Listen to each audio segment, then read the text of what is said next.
Today, what we're going to talk about is email marketing. One interesting thing about the way I approach authorship is from the perspective of a business. So let's say if you're a visual artist, a lot of people that are visual artists, whenever they walk around the world, they see everything in color palettes or design or how things are designed. Or if you're an architect and you're in a city and you're like, oh, that's this style and that's this style. Copywriters will look at taglines and deconstruct advertisements. But I come from everything from a business owner perspective. So whenever I'm interacting with the world, I think of every business. Like, how much does it cost to run? How much is their payroll? What do you think their revenue is? Like I always deconstruct the business model. And I am a writer at heart, but I come at it from a business perspective. So I want you guys to write the great American novel and create worlds that are amazing and have your unique voice. And we have lessons on how to create beautiful sentences and write more poetically and write in your unique style. And I'm all about that. That's incredible. But it's not going to be very useful to you unless you're just trying to write something for your children or your grandchildren if you don't understand the business side. So we have a lot of lessons on the writing side, but today is going to be pretty business focused. Now, the good news about email marketing and emails in general is that you can lean on your ability to write, to have a strong voice, and you can lean on your ability to use AI in order to write newsletters more effectively. But what are you writing? How are you writing them? What are the tricks of the trade? And what are the different metrics that you want to keep track of is going to make or break whether or not you're successful in your email marketing campaigns. So that's just a general overview of what we're going to do today is going to feel pretty business centric, almost to the point of maybe not that fun, but I'll try to make it a little fun. So you have all these different ways of marketing. So let's say SEO, push marketing, pull marketing, affiliates, referrals, social media, SEO, now AEO. There's all sorts of different ways to do marketing. But at the end of the day, all you're doing is you're trying to get attention for the least amount of money possible for someone who is a potential client or someone who might be interested in buying your book. You're pushing them to either your website or an Amazon page. And then you usually have a two-step order form when someone's going to buy. So the first step is opting in. So you want to collect their name, email, and phone number. That's what you want to do. And then once they submit that, then they're allowed to submit their credit card information. So this is an obvious and easy way to collect an email newsletter. So essentially abandoned carts, people that are maybe going to buy your product or maybe going to buy your book, maybe going to download your ebook, but then for whatever reason they don't. So that's one way of collecting email addresses. Another way to do it is to have a lead magnet. So this is a free offer essentially. And this could be a video, it could be a PDF, it could be, it doesn't really matter what it is, but it's something valuable that you're willing to give up for free in exchange for someone opting into the email list. So you have opt-ins, you have lead magnets, and then also people don't realize this, but one of the ways of collecting emails is just to really push the newsletter. And what you're doing is you're asking for someone's attention. Right? So maybe you're not asking for money, but you are asking for information and you're asking for attention. You're asking for permission for you to send them an email. And the CTA could be the newsletter itself is the lead magnet. So the lead magnet equals the newsletter. Why? Well, because it's actually valuable. Because what you're teaching every single day in the email is worth it. So if some people are like, oh, I don't have a lead magnet, how do I get people to sign in? Well, you just have a really amazing newsletter. Another thing that you can do is you can have a blog and game the SEO system, because search engine optimization, or you have a blog article that then pushes to your newsletter in a congruent way. It's called a soft CTA, a soft call to action at the end. At the end of the blog, or even throughout the blog in strategic ways, you can say, hey, by the way, you should sign up for my newsletter if you're enjoying this type of content. So in this way, you're gaming SEO.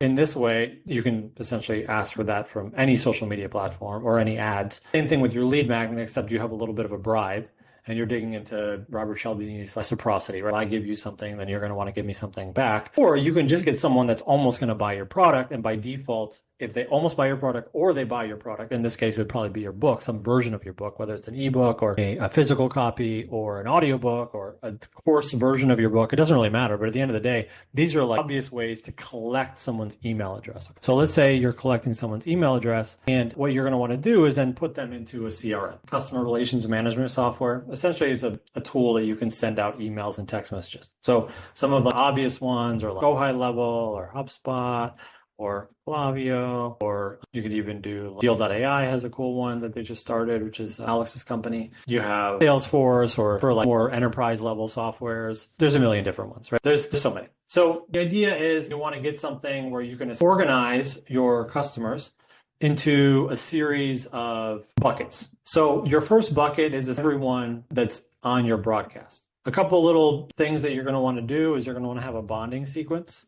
I'll get into the advanced version of what this is, but you always want a bonding sequence. You always want an abandoned cart sequence. You always want a welcome plus upsell sequence. Most of you guys, if you're doing what we say for best practices, and if you're not sure what we say, you can go here and watch this video on, there's book marketing, and then there's also one on how to create a book funnel. So if you go here, how to create a book funnel, this is like a really advanced version of class on how to create a book funnel, but I'm assuming you've created a book funnel or you know how to create one or you're in the process of creating one. The back end to a book funnel is going to essentially have a series of buckets, and then based on where they are in that bucket, meaning what products did they sell, what products did they buy already, you're going to want to try to slowly move them from one stage to the next stage. So you have someone that just opted in, but they didn't buy.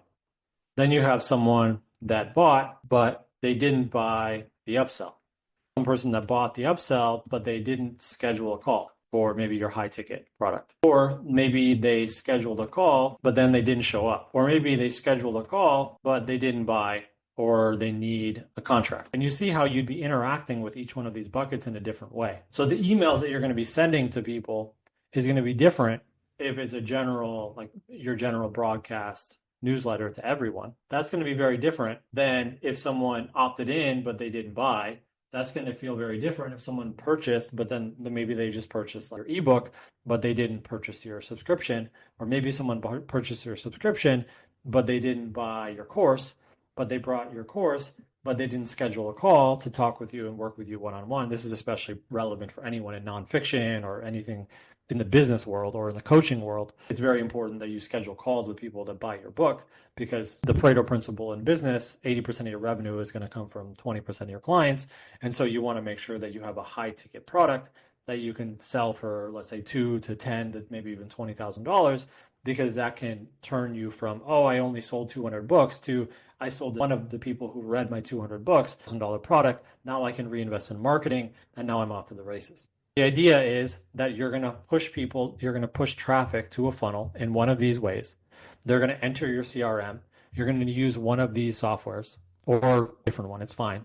And then you're going to put them in buckets. And if you're like, how do I do that? For each individual software, this is where you got to be a CEO, and you either got to learn it yourself or you have to hire someone that can do this.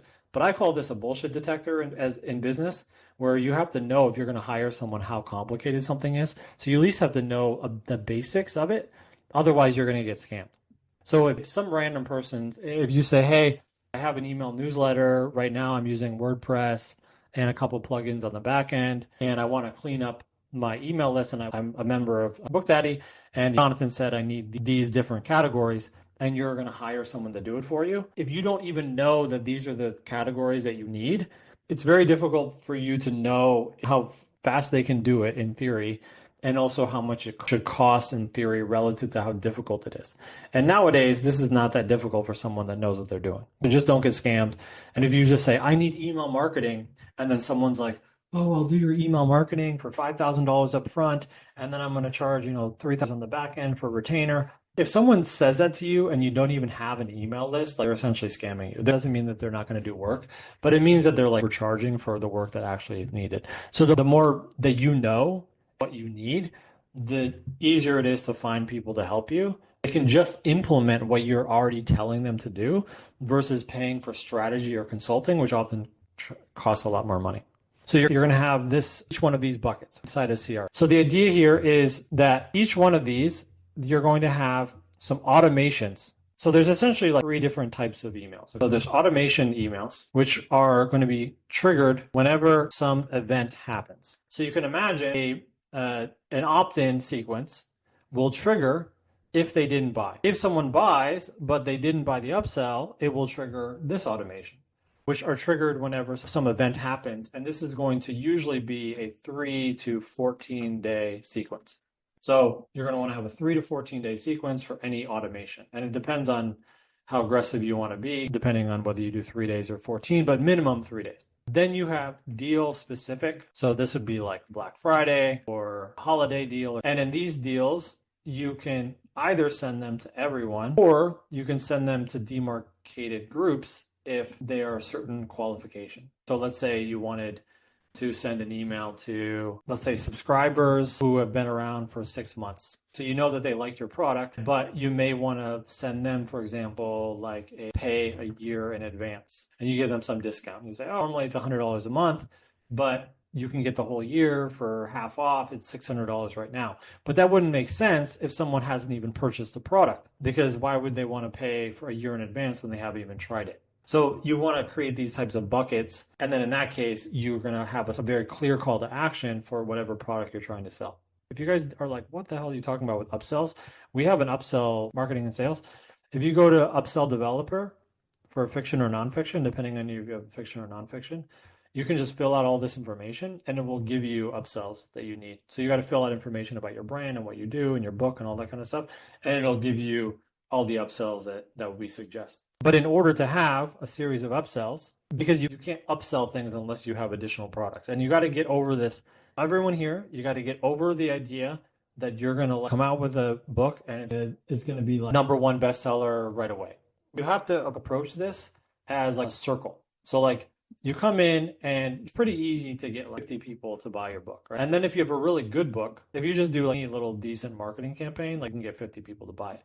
But does 50 turn into 250? Well, it does if you have a really good book and there's a network effect because everyone's being like, oh my God, you got to read this book. It's amazing, because one person tells 2 and 2 people tell 4 and 4 people tell 8. And all of a sudden you have this kind of network effect, right? And so, but maybe it's super genre specific. Maybe it's some crazy how-to book, or it's like young adult fiction for vampire romance for teenagers. And it's like, maybe it's hyper specific, so therefore there's not like massive audience for it. But nonetheless, if you can get 50 with a marketing campaign in your launch, you can get 250.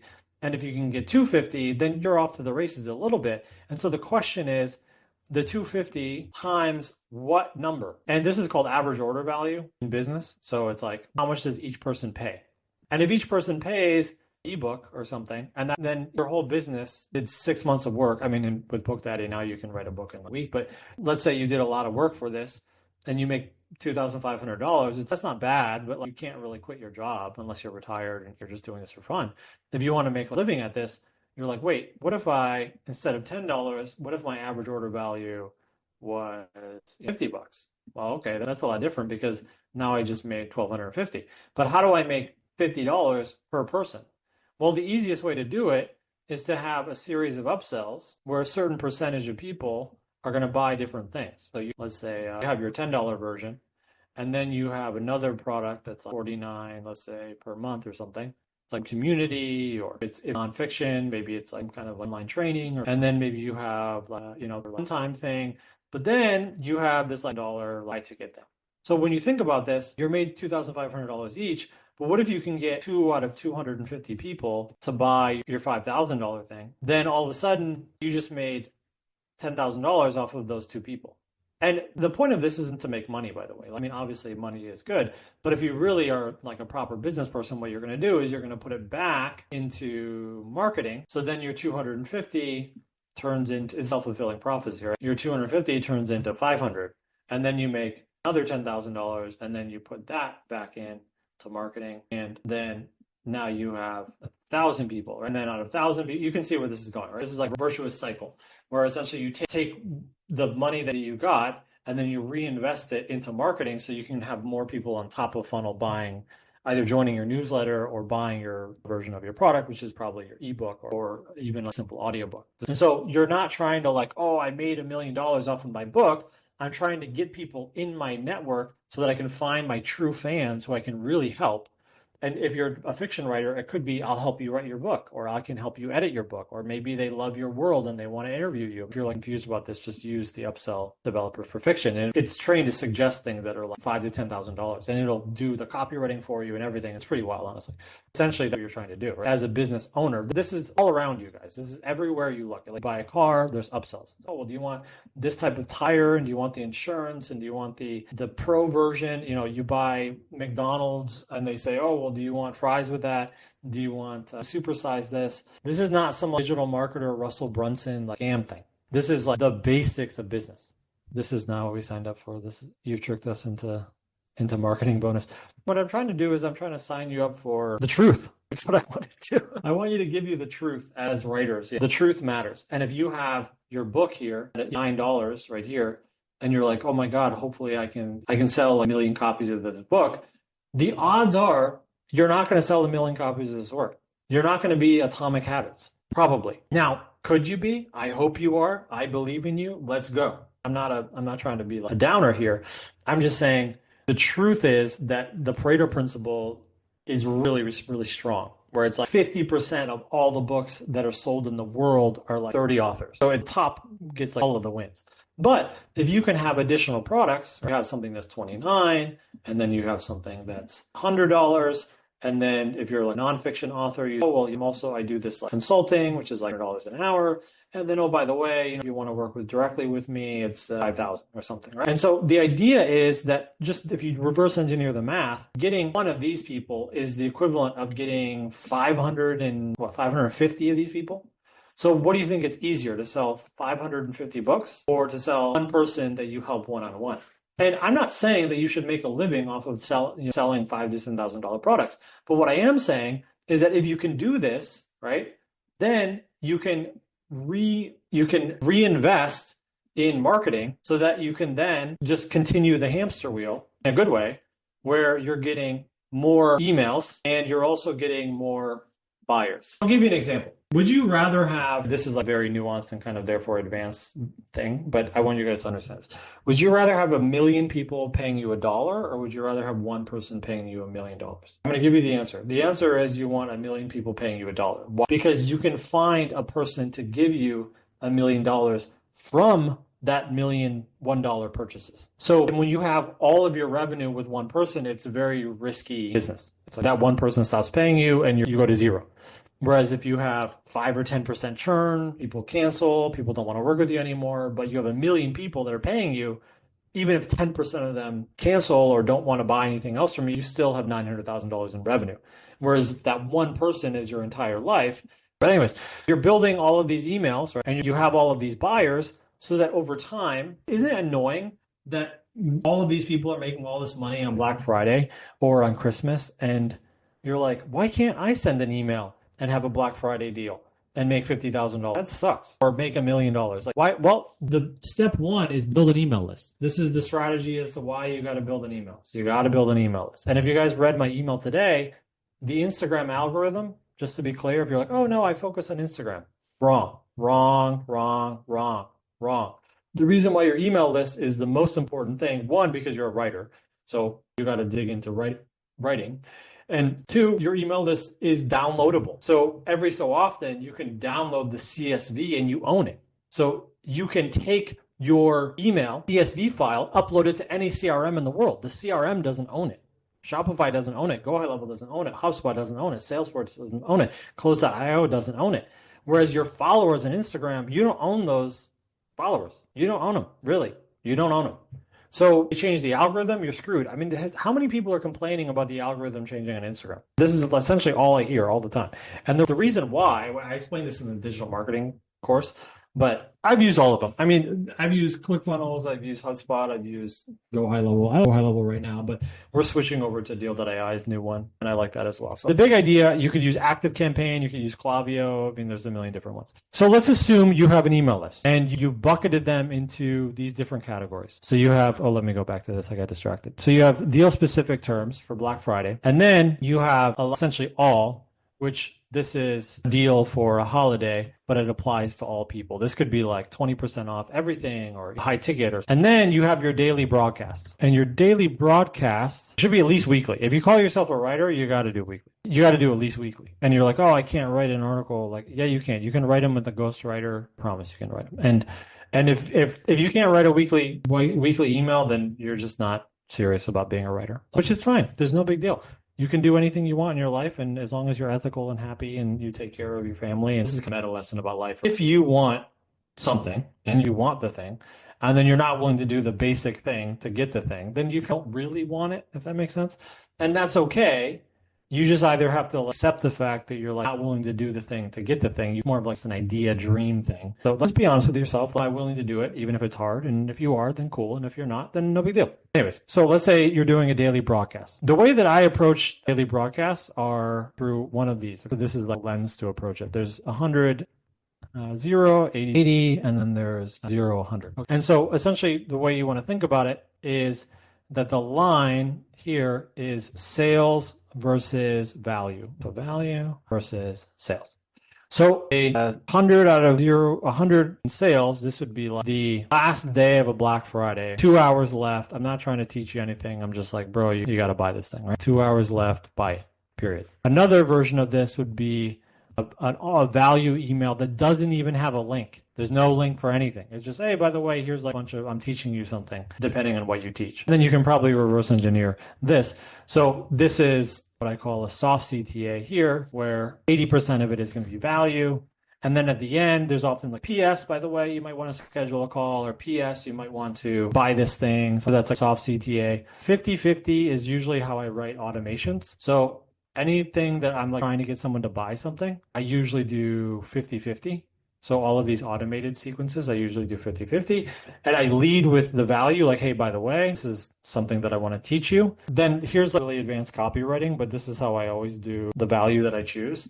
So if you guys listen to anything, just listen to this. The value that you teach should be the answer to an objection. So someone give me an example of a product that you guys have. iPhone. Okay. I'd rather use something that people actually, do you guys own any products? Okay. So let's say you opted in, but you didn't buy for whatever reason. So this is essentially did not buy.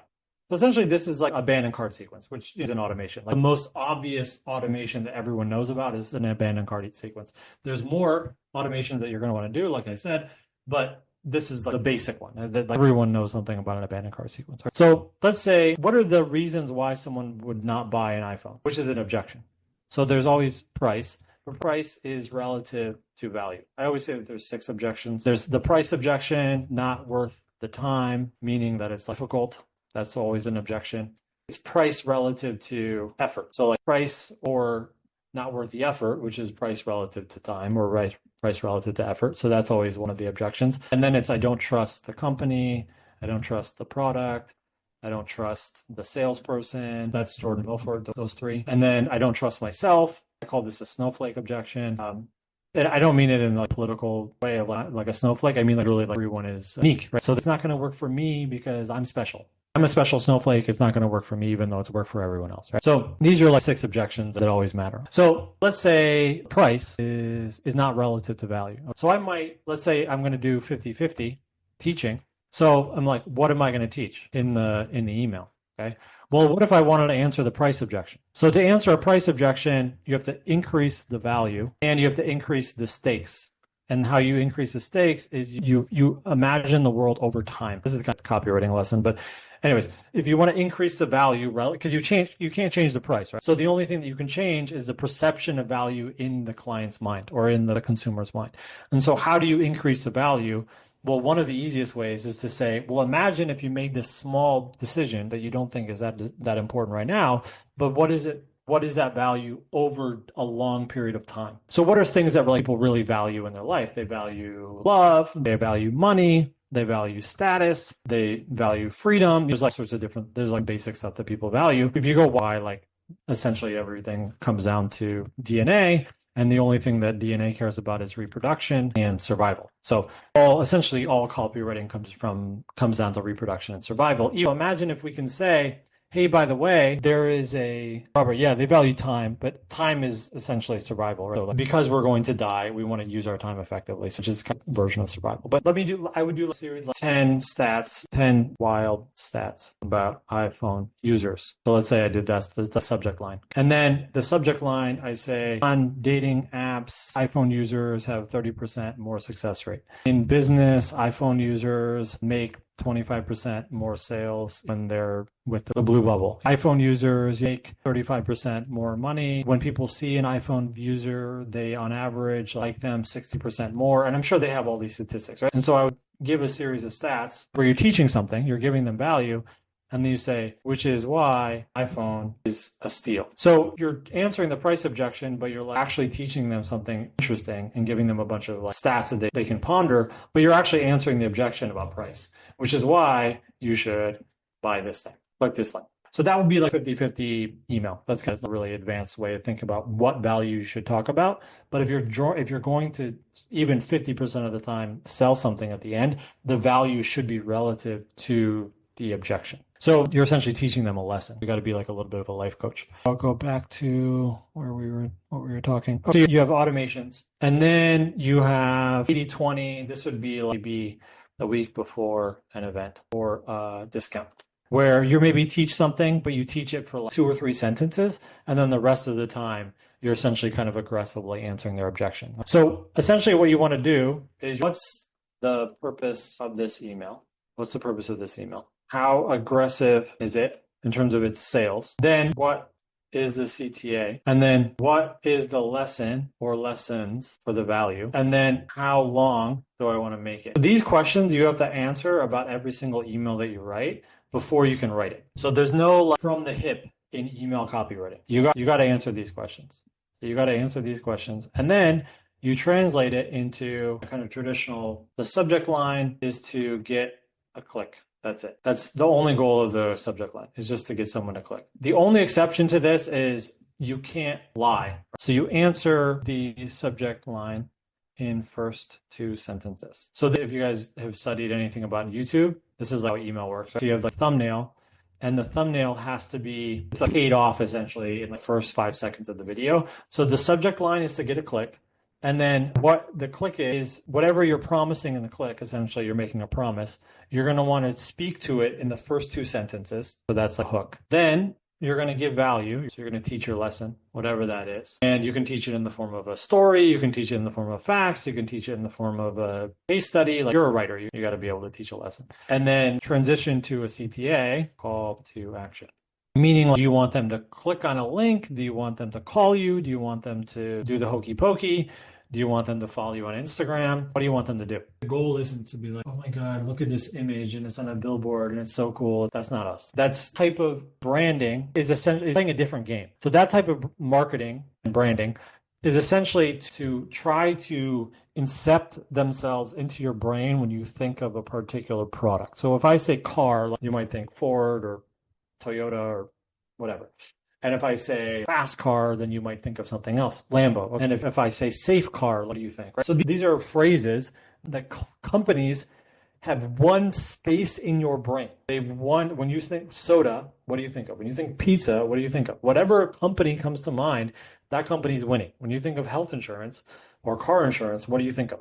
That company is winning. That's not your goal. Your goal is to get someone to take a specific action. I want more followers. I want more engagement, or I want all of that's garbage. It's just going to waste money for you at this level. What you want to do is you want to track, if I sent them an email, did they open it? If I sent them an email, did they click on the link, or did they unsubscribe? These are like metrics that you want to pay attention to. And not to say that those brands don't pay attention to them, but they don't really care because they're in terms of like branding and they have distribution in everywhere around the world. And they don't need to aggressively tell you what to do. So that's essentially it. And then you want to have a little subscribe at the bottom. This is essentially what you want at the end. And you always want to have some salutation that's like unique to you. So this is essentially what you're going to do. So you have a subject line that gets clicks, which is essentially Influenced by Robert Cialdini. That's a really interesting book about this stuff. And then the first 2 sentences, regardless of whether it's more salesy or more value driven, essentially you start that way, then you teach the lesson. If you teach the lesson and it's 1 sentence, then it's probably a 20-80 email.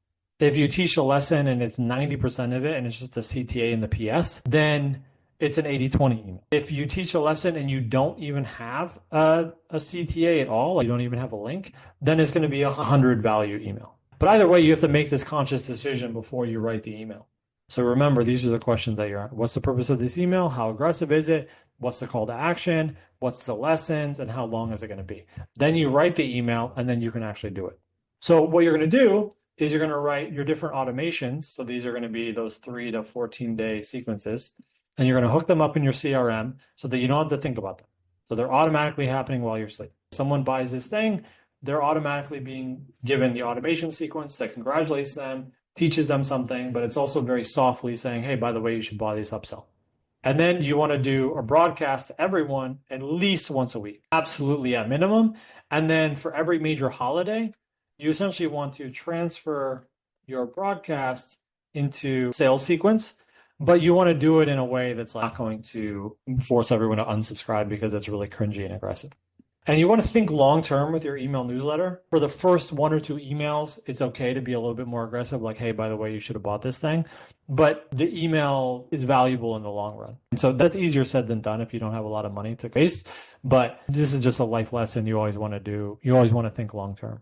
So I didn't get into how to write a specific email, but a lot of that is, it depends on your niche, it depends on your industry, it depends on your voice, it depends on your audience. There's only so much I can do that's applicable to everyone. This is for your book. Originally, your book is going to be like essentially where people opt in. So like their first opt-in is going to be an ebook, or you could have your book as a lead magnet. But my point is, if you really want to make a lot of money off of this, you have to think holistically from a business perspective that your book is really just the first product that you're going to sell. Hopefully you guys understand the concept of what you should build and how to build it. And these are the types of CRMs you need, and you need these different sequences. These are the questions you ask yourself. These are the types of emails, which I didn't really get into write an email. But again, how do you write an email is asking, it's the same as asking a question like, how do you write a paragraph in a fantasy novel? Well, it depends on the novel. It depends on you. It depends on the audience. It depends on a million different things.